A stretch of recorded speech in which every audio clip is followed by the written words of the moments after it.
നമുക്ക് ഈ ഒരു ഡയറി നല്ല അടിപൊളി കുട്ടപ്പനാക്കി എടുത്താലോ. ഇതെൻ്റെ ഒരു പാകിസ്ഥാനി ഫ്രണ്ടിൻ്റെ ഡയറിയാണ്. ഇതിലൊന്നും എഴുതാൻ തുടങ്ങിയിട്ടില്ല, ഫുള്ള് ബ്ലാങ്ക് ആണ്. ഇത് വാങ്ങിയ പോലെ തന്നെ അവരെൻ്റെ കയ്യിൽ തരികയാണ് ചെയ്തിട്ടുള്ളത്. ഇത് അവർക്ക് ഖുറാൻ്റെ മീനിങ്സ് ഒക്കെ അവരുടെ ലാംഗ്വേജ്, അതായത് ഉറുദുവിൽ എഴുതാൻ വേണ്ടിയിട്ടാണ് അവർ ഈ ഡയറി വാങ്ങിയിട്ടുള്ളത്. നമുക്കിതൊന്ന് കുട്ടപ്പനാക്കി എടുക്കാം കേട്ടോ. അപ്പോൾ ഞാൻ ആദ്യം തന്നെ ഈ ഡയറിൻ്റെ കവർ മാറ്റിയിട്ടുണ്ട്. എന്നിട്ട് ഈ ഒരു ക്ലോത്തിലാണ് നമ്മളിത് ചെയ്തെടുക്കാൻ വേണ്ടി പോകുന്നത്. മെഷീൻ ഓണാക്കി കട്ടിംഗ് പരിപാടികളൊക്കെ ആരംഭിച്ചു. കട്ട് ചെയ്തെടുത്ത സ്റ്റിക്കർ ഹീറ്റ് ട്രാൻസ്ഫർ ചെയ്ത് പുസ്തകത്തിൽ ഒട്ടിച്ചു പറിച്ചെടുത്തു.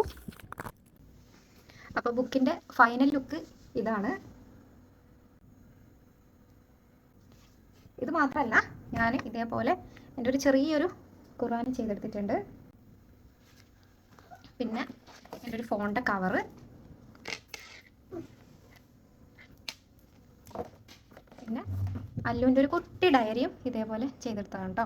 അപ്പോൾ നിങ്ങൾക്ക് ആർക്കെങ്കിലും ഇതേപോലെ ചെയ്യാൻ ആഗ്രഹം ഉണ്ടെന്നുണ്ടെങ്കിൽ എൻ്റെ ഇൻസ്റ്റഗ്രാമിൽ മെസ്സേജ് അയച്ചാൽ മതി. ഡീറ്റെയിൽസ് ഒക്കെ അപ്പോൾ പറയാം കേട്ടോ.